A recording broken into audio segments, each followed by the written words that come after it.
We are university students traveling on a ship around the world. We are innovative, progressive, dynamic, knowledgeable, entrepreneurial, and adventurous.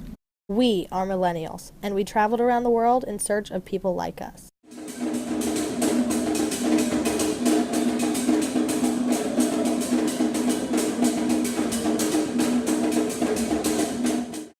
In the United States, millennials are the demographic of people between the ages of 19 and 35.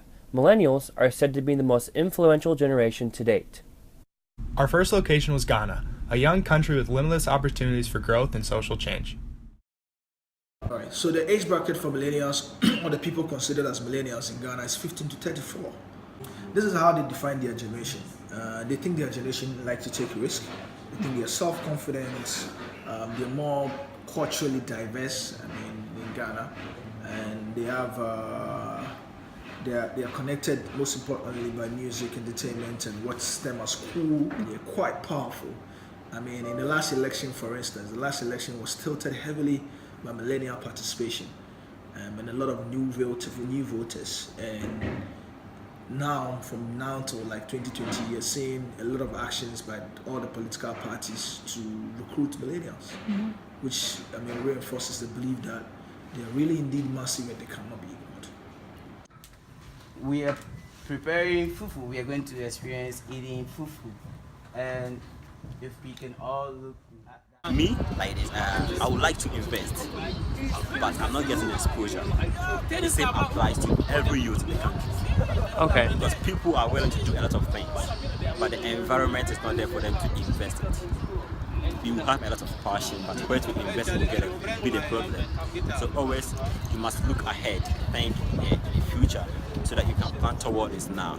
In my country, Ghana, people like 20 to 30 years, what they think of is get married early, have money, have big house, children, living good.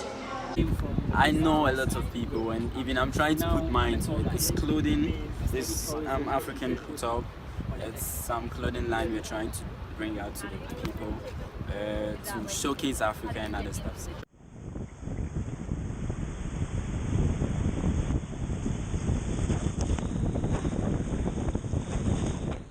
In Ghana, we found our age range taking action in society and becoming entrepreneurial.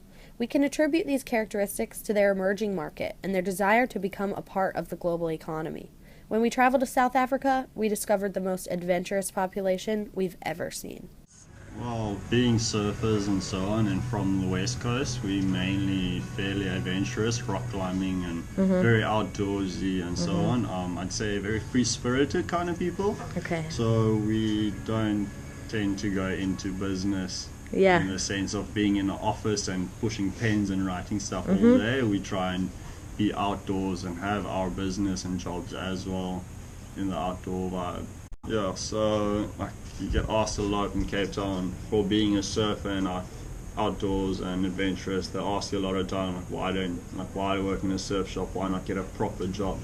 And proper job for them being study for 4 years and then become an accountant or something. Where for me, this is a proper job, being in the surf industry and building that up instead of building up something like accounting. Yeah, at the end of the day, if you're not happy doing like whatever, then you're not going to do it. You're going to study for nothing or just sit there and be unhappy the whole life. Even though the money's good, your emotional part is just goes down. So at the end of the day, I think if you're happy with what you're doing as well and you have passion for it, you're going to drive it a lot more, and then in that sense everything will get better.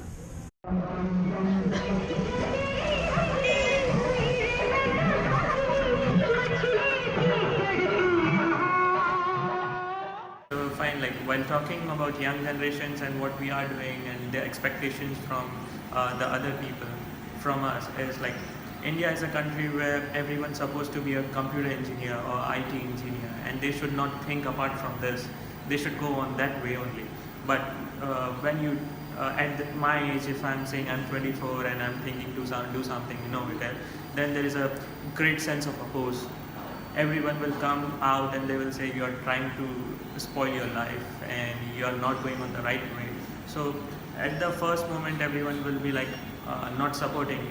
Even if I go with my innovation to some other place and I say, okay, I have designed this thing and developed something new, something innovative, they say, okay, it's good, it's fine, but they will conclude everything looking at my age.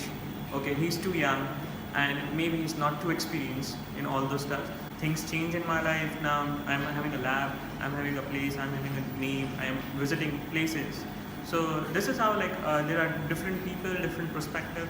But if you're talking about a percentage, there will be 30% people who will supporting you and 70% who will be opposing you.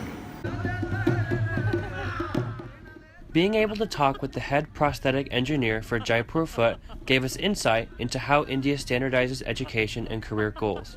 As a graduate from MIT at the age of 17, he was able to pursue his passion and today is helping thousands of amputees regain their livelihood.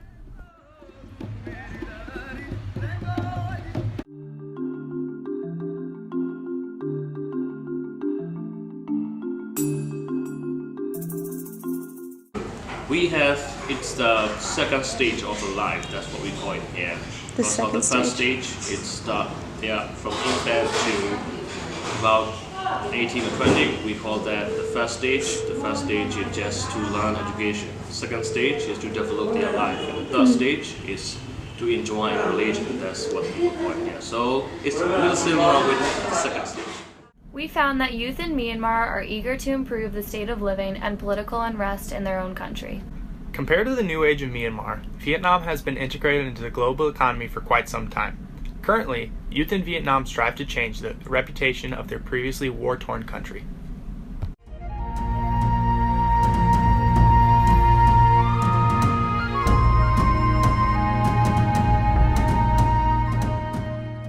I spoke to a student at the Vietnam National University named Thuy Han.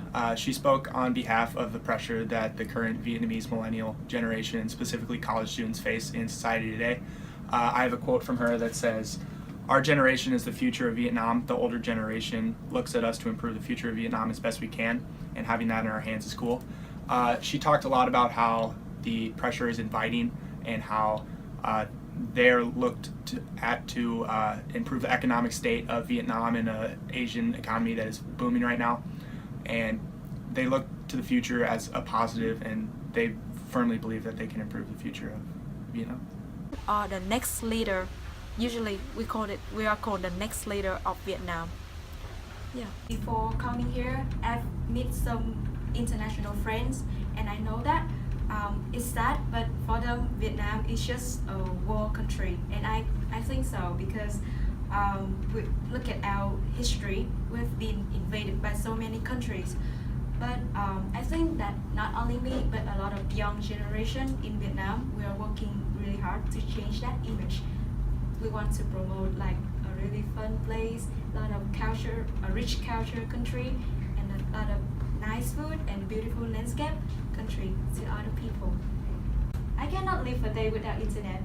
Yeah, so it has been really tough, and I keep thinking that you guys are so great because I only don't have the internet for 5 days, and I always look at channel 1 on television to count the nautical miles to get home. You guys have been living here 2 months. You guys are so great. Our world today is more interconnected than ever. As a global community, we face issues such as poverty, climate change, and refugee crises. As a generation, we have assumed a shared responsibility to resolve these inherited issues. As we traveled around the world, we saw people our own age standing up for their beliefs by challenging social norms, ultimately working towards a brighter future. This experience has truly enhanced our appreciation for the impact that youth have around the world. No matter the label of our generation, at this very moment there are young people changing the world as we know it. We are fortunate as students of Semester at Sea to have had a glimpse into this global phenomenon. We can only imagine how influential the generations after us will be.